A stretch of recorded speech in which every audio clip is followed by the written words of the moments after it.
ഉമ്മൻചാണ്ടി മുന്നോട്ട് വയ്ക്കുന്ന വികസനം മെഗാ പ്രൊജക്റ്റുകൾ കൊണ്ടുവരണം, അങ്ങനെ കേരളത്തിൽ വികസനം കൊണ്ടുവരുന്നത് ഉമ്മൻചാണ്ടിയുടെ.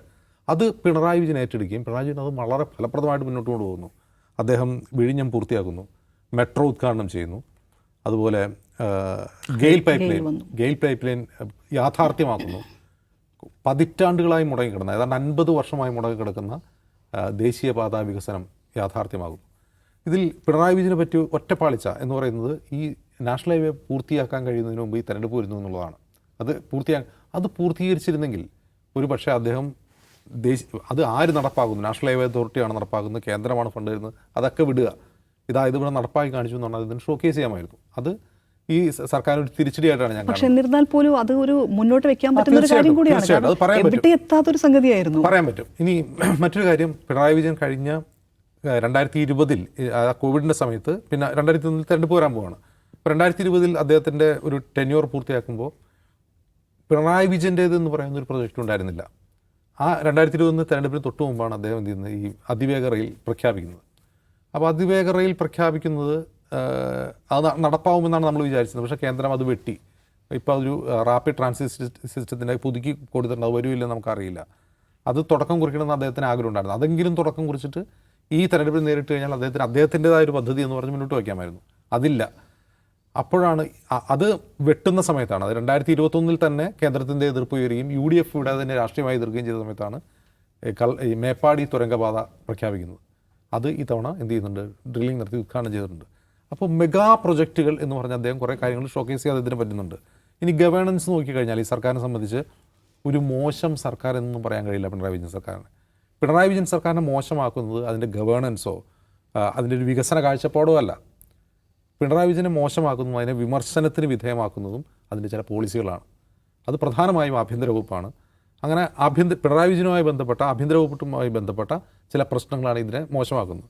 അതുകൊണ്ട് ഇപ്പോഴത്തെ തെരഞ്ഞെടുപ്പിലേക്ക് പോകുമ്പോൾ ജനങ്ങളുടെ മൂഡ് ഈ സർക്കാരിനെ ഓഡിറ്റ് ചെയ്യലോ സർക്കാർ മോശമാണെന്ന് പറയുക അതല്ല. ചില കമ്മ്യൂണിറ്റികളുടെ ആത്മാഭിമാനം, അന്തസ്സ്, ഇതാണ് ഈ തെരഞ്ഞെടുപ്പിൽ മാറ്റുരയ്ക്കുക. അത് ഏതൊക്കെ കമ്മ്യൂണിറ്റിയാണെന്ന് നോക്കിക്കഴിഞ്ഞാൽ ഒന്നാമത്തെ സ്ഥാനത്ത് മുസ്ലിം കമ്മ്യൂണിറ്റിയാണ്. മുസ്ലിം കമ്മ്യൂണിറ്റിക്ക് ഈ പ്രശ്നം കഴിഞ്ഞ 5 വർഷമായിട്ട് അവരത് പ്രകടിപ്പിക്കുന്നുണ്ട്. അത് പല രീതിയിൽ രേഖപ്പെടുത്തപ്പെട്ടിട്ടുണ്ട്. അത് ലോക്സഭാ തെരഞ്ഞെടുപ്പിലും കഴിഞ്ഞ തദ്ദേശ തെരഞ്ഞെടുപ്പിലും തെളിഞ്ഞിട്ടുണ്ട്.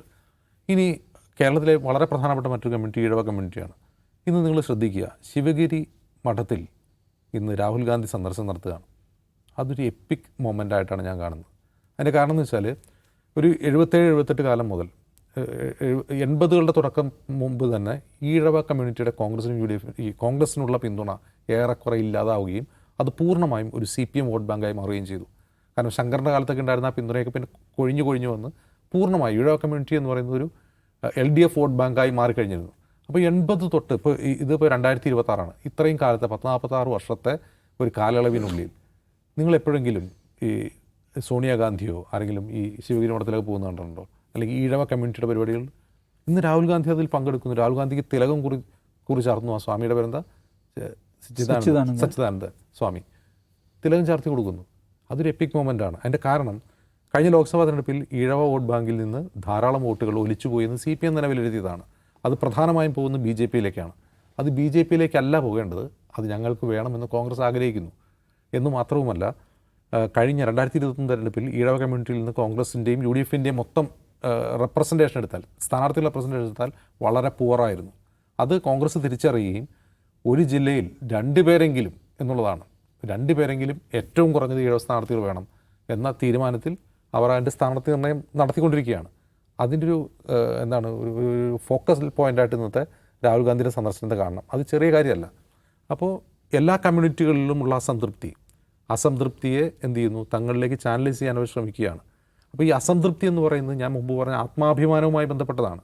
ഇപ്പോൾ ഈഴവർ എന്ന് പറയുന്ന കമ്മ്യൂണിറ്റി, അത് ഞാൻ പറയുന്നത് വെള്ളാപ്പള്ളി നടേശനോ SNDP ഒന്നുമല്ല. നമ്മൾ സോഷ്യൽ മീഡിയ പരിശോധിച്ചാൽ തന്നെ അറിയാം.